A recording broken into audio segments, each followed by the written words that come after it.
Witam Was serdecznie, z tej strony Adam Chodorowski, oczywiście ze sklepu modelarskiego tankmodels.pl.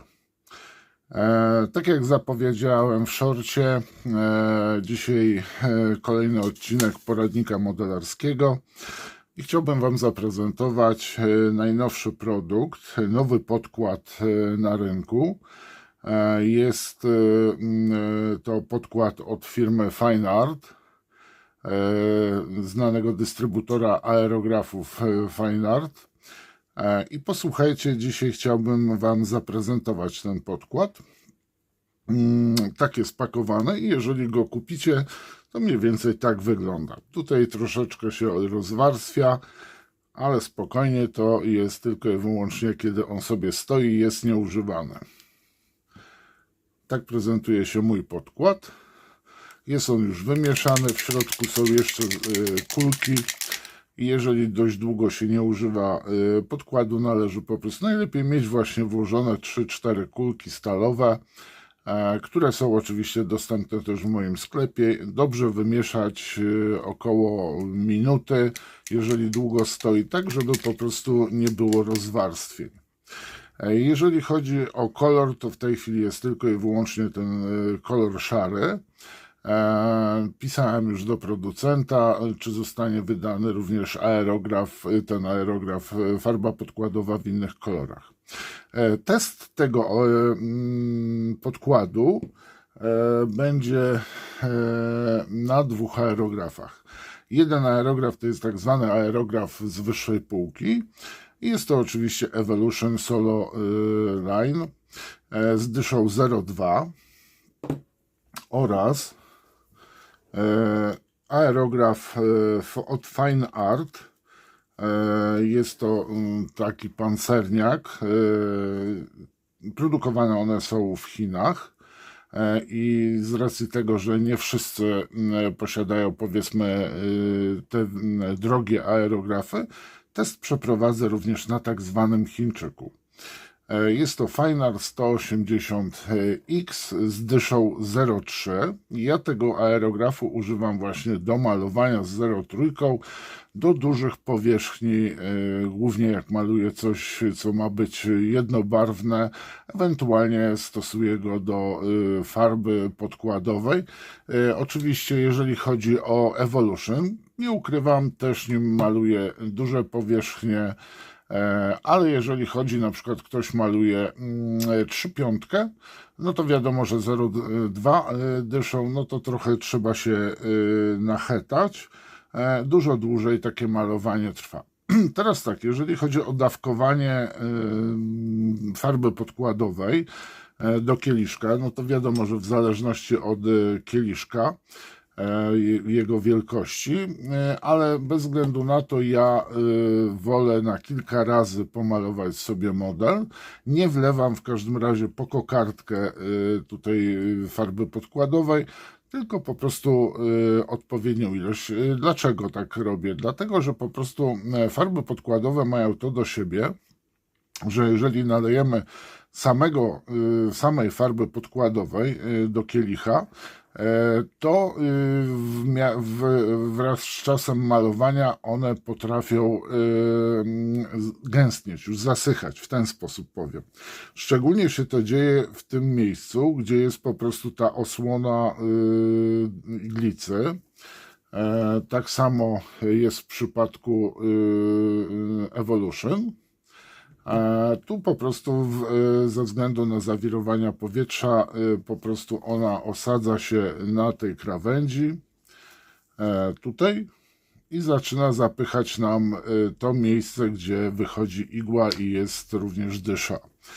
Więc często tak robię, że po prostu odkręcam tą osłonę, ale tu trzeba uważać. Ze względu na to, że wtedy nam wystaje iglica, no to jest duża szansa przy sekundzie nieuwagi, że możemy sobie uszkodzić iglicę. Na przykład tak jak ja ClearPoda takiego używam, więc trzeba uważać na przykład przy wkładaniu żeby po prostu nie skrzywić sobie iglicy, bo raczej rzadko kto posiada zapasowy zestaw dyszy, iglicy, a często również i osłony. Wielu producentów tak robi, że jest ta osłona dopasowana od razu wielkościowo, czyli na przykład 0,3, dysza 0,3, jak i również iglica 0,3. Jeżeli zaczniemy zamieniać na przykład do osłony 0,3 włożymy dyszę 0,2, no to będziemy mieli problemy przy malowaniu. No ale teraz skupmy się na farbie podkładowej. Ja użyję do malowania również płynów od Fine Art. Są to płyny z serii Pure. Tu mamy rozpuszczalnik. Nie wiem, czy to jest najlepsza nazwa, bo moim zdaniem tu powinien być napisane rozcieńczalnik, a nie rozpuszczalnik, bo rozpuszczalnik to się nam kojarzy z czymś, co zaraz nam coś rozpuści, jak sama nazwa. A tutaj mam płyn czyszczący też Pure WB.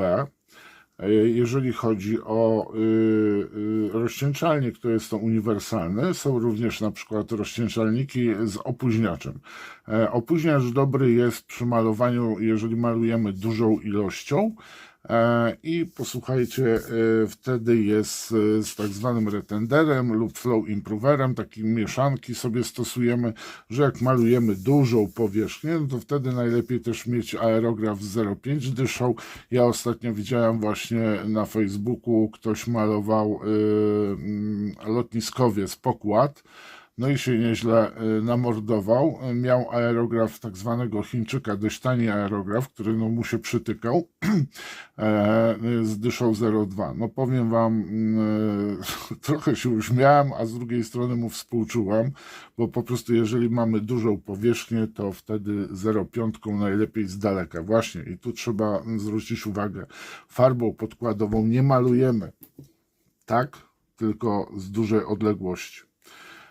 Malujemy sobie, czasami bywa tak, że trzeba będzie pomalować 2 razy i pamiętajmy o tym, że farba podkładowa, dobrze jest model zapodkładowany farbą odstawić przynajmniej na 24 godziny, żeby ta farba dobrze nam wyschła, nie była żywa, ponieważ może dojść do uszkodzenia. I to jest najlepiej właśnie zakończyć sobie pracę tam powiedzmy pod wieczór, jeżeli tak będziecie robić. I w tym, albo na przykład jak w piątek kończycie, to dać modelowi odpocząć przez weekend i zacząć robotę ponownie od nowego tygodnia. Mam tutaj przygotowaną płytkę. Jest to z jednej strony jest płytka świecąca, ona jest oczywiście odtłuszczona. Odtłuściłem ją płynem czyszczącym. Możecie też to zrobić na przykład rozcieńczalnikiem. Ewentualnie są specjalne chusteczki, którymi na przykład odtłuszczające na przykład do dezynfekcji rąk i możemy sobie dane powierzchnie przetrzeć takimi chusteczkami, z tym, że trzeba pamiętać, żeby ten model później wysохł. Ta powierzchnia, którą będziecie malować. No i teraz sobie zaczniemy tak. Będę malował ten fragment. Ja tu może zrobię jeszcze po prostu, wiecie co, kilka rys na tej płytce.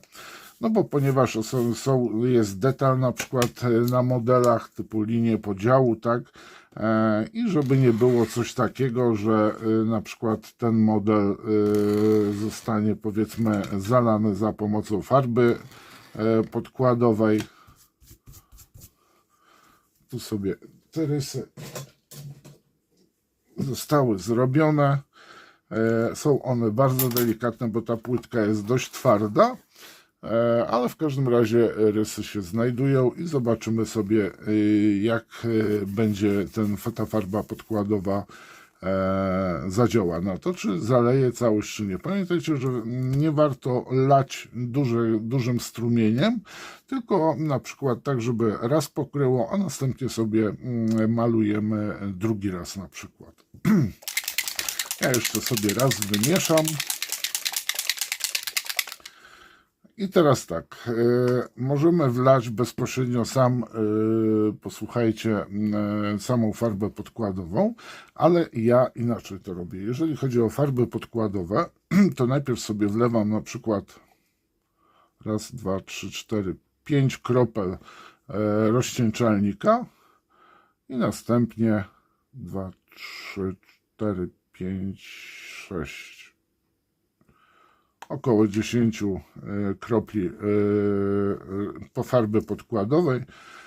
Tutaj mam możliwość zatkania. Mieszam sobie. Możemy oczywiście też wymieszać sobie pędzelkiem. Tylko pamiętajmy o tym, że farby podkładowe są tego typu farbami, że one bardzo dobrze osiadają na ściankach kieliszka, no i w samym aerografie. No i przed malowaniem należy dobrze sobie to wszystko sprawdzić na innej powierzchni.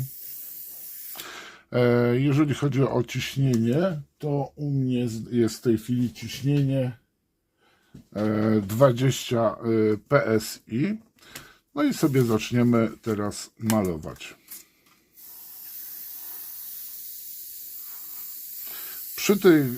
Przy tym rozcieńczeniu, jak widzicie, nie ma takiego od razu, powiedzmy, zmiany koloru. I tutaj sobie po prostu delikatnie nakładam farbę podkładową.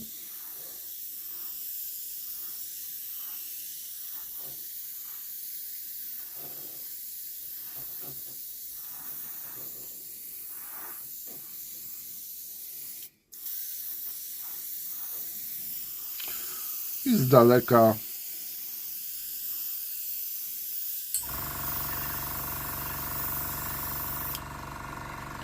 tak wygląda po takim rozcieńczonym. No i tu sobie też weźmiemy, pomalujemy kawałek .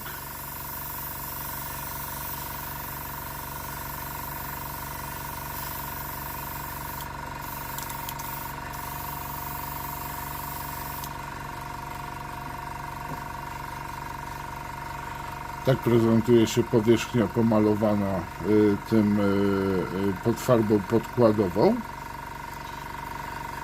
Ona bardzo szybko zasycha, więc tutaj jeżeli ktoś będzie chciał używać na przykład dużą powierzchnię, to zalecam na przykład rozcieńczenie 1:1, ewentualnie użycie płynu spowalniającego wysychanie farby.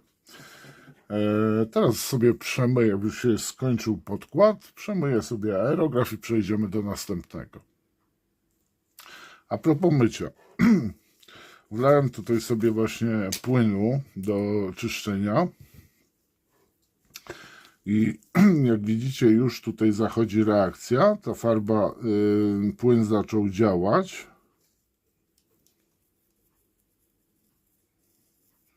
Więc na początku sobie kieliszek, ścianki kieliszka myję po prostu od farby, zmywam ją, następnie zatykam i tak robimy, posłuchajcie, tak czyścimy aerograf do momentu, aż pojawi się nam czysty rozcieńczalnik. Możemy sobie też sprawdzić na przykład na jakiejś kartce, czy dobrze nam już wszystko leci. Warto też przy czyszczeniu, na przykład jeżeli mamy tutaj płyn, przeczyścić sobie miejsce wylotowe farby, czyli tu, gdzie jest dysza. I przy chińskich aerografach proponowałbym jednak farbę podkładową rozcieńczać. Teraz sobie zmienię aerograf i weźmiemy sobie Silverline Evolution. Zmienimy sobie stronę płytki. Przed malowaniem warto właśnie przetrzeć też powierzchnię, bo może nam jakieś paprochy gdzieś się dostały i będzie problem. I tutaj dam sobie raz, dwa, trzy krople rozcieńczalnika. Jeszcze raz mieszam. Raz, dwa, trzy, cztery, 5. O. Wystarczy, ze względu na to, że tu jest ażurowa osłona. no to jest odpowiednia taka czapeczka i warto sobie wymieszać wtedy. Możemy to oczywiście też zrobić za pomocą pędzelka, tylko pamiętajcie, że też płyn znajduje się tutaj, no i pędzelek już tego nam nie wymiesza, czyli na wstecznym. O, i tu mamy, proszę bardzo, ta sama ciśnienie, dysza 0,2.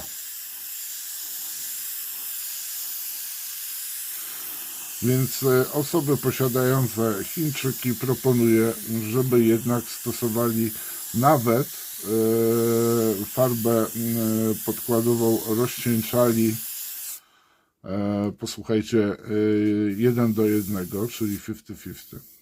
Jak tutaj widzimy, już resztki są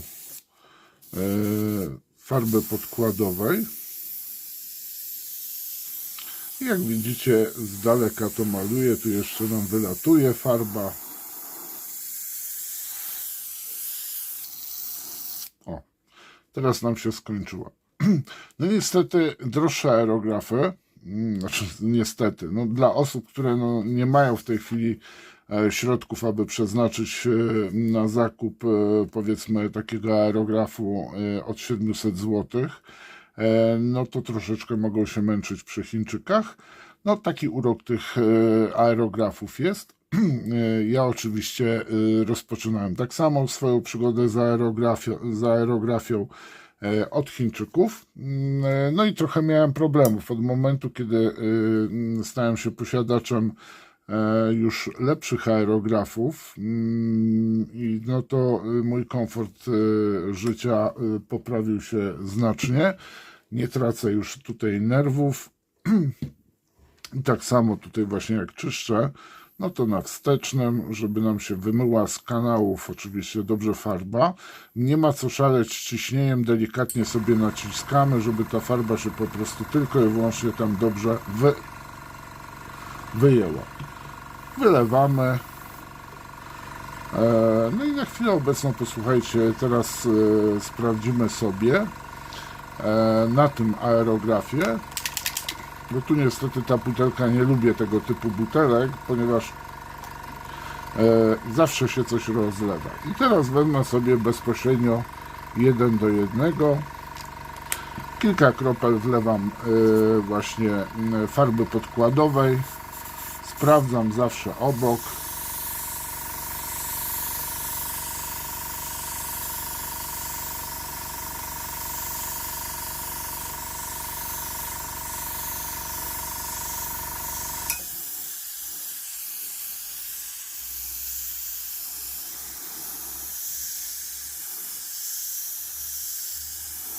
I moim zdaniem te lepsze aerografy są dużo bardziej, mam takie wrażenie, dużo bardziej, posłuchajcie, ekonomiczne. Lepiej rozpylają farbę. Ja tutaj mam jeszcze taki bardzo precyzyjny aerograf z regulacją ciśnienia. Ale tego aerografu nie używam do malowania farbą podkładową, tylko wyłącznie już do precyzyjnego malowania. Jak oceniam ten podkład? Powiem Wam, że mi się bardzo podoba. Tutaj jeszcze mam taką, posłuchajcie, wcześniej zamalowaną płytkę, bo zapewne niektórzy powiedzą tak, jeżeli chodzi o trwałość. Tu jest malowane dzisiaj. To jest wczorajsze malowanie. Czyli już ten aerograf, posłuchajcie, znaczy ten farba podkładowa już zaschła. Jeżeli będziemy tak rysować, no to może nam ten podkład zejść. Ale teraz tak, jeżeli coś do czegoś doszło i chcemy sobie wyszlifować, to jak najbardziej sobie wyszlifujemy daną powierzchnię. No, miejmy nadzieję, że tu coś nam jeszcze zostało. I jak zamalujemy sobie tą powierzchnię, no to w tym momencie bardzo dobrze nam to pokryje. I tutaj malowałem w ten sposób, tak elementy takie zrobiłem, detal jeszcze większy. I jak widzicie, są linie dość głębokie, są też takie kropki porobione przeze mnie, tak jak na przykład w samolotach jest nitowanie. I bardzo ładnie wszedł ten aerograf w dane linie. Wiadomo, że wtedy trzeba z jednej, jak i również z drugiej strony malować. Powiem wam tak, bardzo mile zaskoczony jestem tym aerografem. Słyszałem, że część osób już zaczęła używać tego aerografu. Mówię o farbie podkładowej. Zapraszam was oczywiście do sklepu.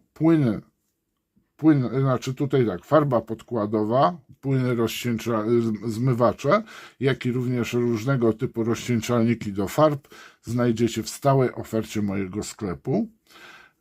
Taki płyn 60 ml kosztuje 25 zł. Nie ma co tutaj, po prostu jest bardzo, powiem wam, ta farba podkładowa ekonomiczna, bo bardzo dobrze kryje, nawet z rozcieńczalnikiem. I myślę, że spodoba wam się ten produkt.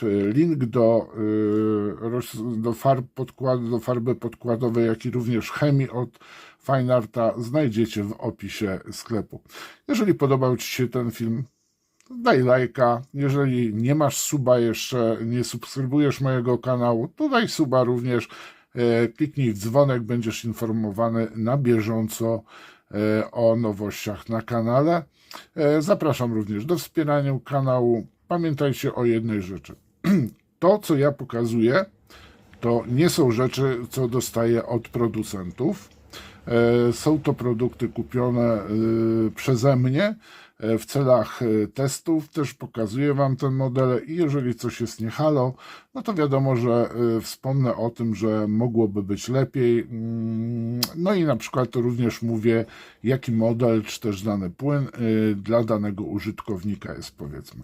Dziękuję wam za uwagę, życzę miłego dnia, pozdrawiam, trzymajcie się, cześć, do następnego filmu.